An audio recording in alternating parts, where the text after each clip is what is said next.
Polročné skúsenosti a vedomosti nadobudnuté v šachovom krúžku Centra voľného času Dúha zúročili mladí šachisti na vianočnom šachovom turnaji v klubovni Centra voľného času 17. decembra.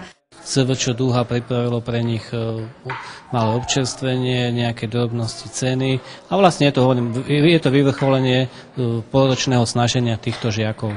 12 hráči hrali v 7 kolách švajčiarskym systémom a tí najlepší hrali medzi sebou každý s každým. Sú to všetko deti, ktoré majú záujem o šachy, hrajú ich. Tá výkonnosť je taká, aká je a tak dúfam, že aj niekde prerazíme aj na vyšších poliach.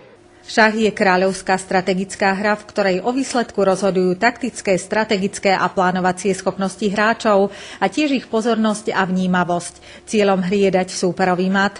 Hrajú dvaja hráči podľa šachových pravidiel. Šach rozvíja logické myslenie a cvičí pamäť. Šach má v sebe prvky umenia, vedy a športu.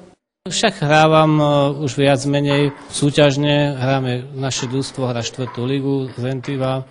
V podstate hrá sa dvakrát do mesiaca, raz do mesiaca hrá sa vlastne súťaž sa hra družstiev iba v mesiacoch zimných, to znamená od októbra až do marca. No a potom v lete sú rôzne turnaje jednotlivcov, na ktoré chodím teda aj s deťmi. Deti sa snažím zaradiť vlastne, aby sa naučili hrať aj s dospelými šach, lebo myslenie dieťaťa a myslenie dospelého je trocha odlišné a tým aj pádom aj tie šachy sú odlišné.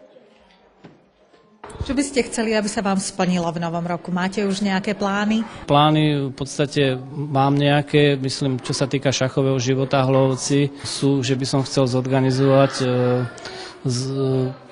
turnaj mládeže a teda turnaj dospelých, lebo v podstate Hlovec bol donedávna baštou šachovou na okolí, hrávala sa tu Extraliga.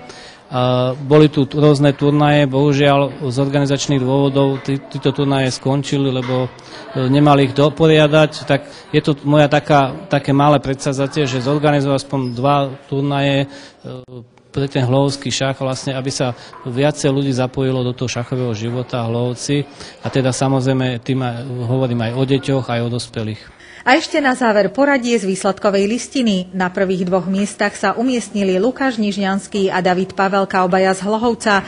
Marek Durdy z Trakovíc skončil na 3. mieste. Aké sú tvoje novoročné priania a želania? Chcel by som ísť k moru, chcel by som byť aj lepší v učení, aby sme išli s rodinou do Tatier, aby som dostal aj voľaké umiestnenie dobre v šachu. Dobré známky a úspechy v súťažiach šachu. Aby ja, celá moja rodina a všetci moji známi, aby boli zdraví, veľa sa im darilo v novom roku, nech moja sestra dobre na vysokej škole sa jej darí, takisto aj mojej celej rodine. Chcem mať dobré známky, pravda, že to je moje predsavzatie asi také najväčšie. Čo by si zaželal všetkým do nového roku, aj tvojej rodine, spolužiakom, známym? Že nech sú šťastní, zdraví.